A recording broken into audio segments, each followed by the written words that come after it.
What is Dear Evan Hansen, the teen suicide musical set to storm the Tony Awards?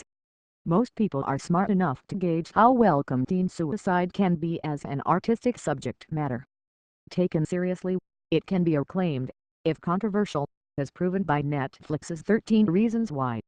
Treated as a carefree satire, as Daniel Waters and Michael Lehman did with Heathers in 1989, and box office failure is the price of a cultish fanbase.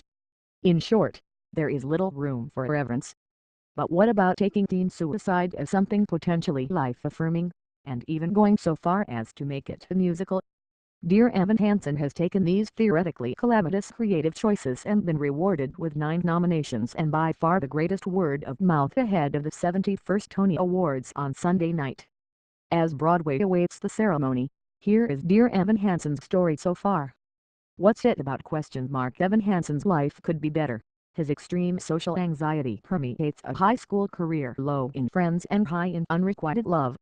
Domestically, he is at odds with his divorced mother Heidi and there is little money available for college.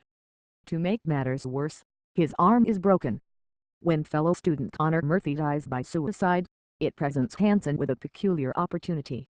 Through lucky coincidences and his own inarticulacy, Evan finds the chance to live how he has learned to when he is mistaken for a friend and confidant of the deceased. He gains viral internet fame and the acceptance of Connor's family, not least Zoe, Connor's sister and Evan's longtime crush. It comes at a price as Hansen struggles to maintain his mistaken identity.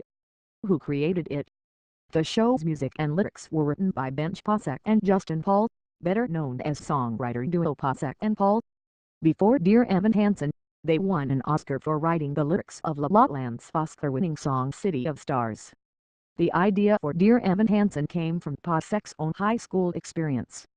After a fellow student died, he noticed the way that some of his classmates were capitalizing on the death and pretending to have been on familiar terms with the deceased. Work began on the story in 2010, but it was not until 2014 the first readings were held. In this time, the story was restructured and streamlined, and once central ideas were altered or removed completely. Possack and Paul made swifter progress with casting, though.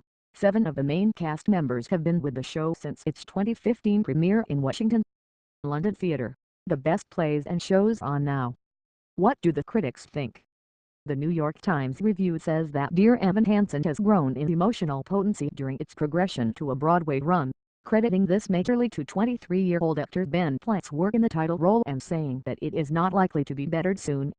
Variety hawked praise for, among many other things, the stunning set design choices, where screens and surfaces are decorated with social network feeds. They also highlight the gentle introspection and lack of sentimentality of the score, lyrics and dialogue.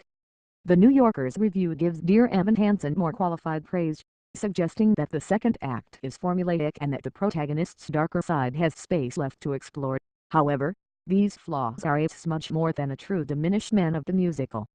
What's next for the show? The producers plan to begin the U.S. tour in October 2018. It's unknown whether it will open in the UK or if any film adaptation rights are in discussion.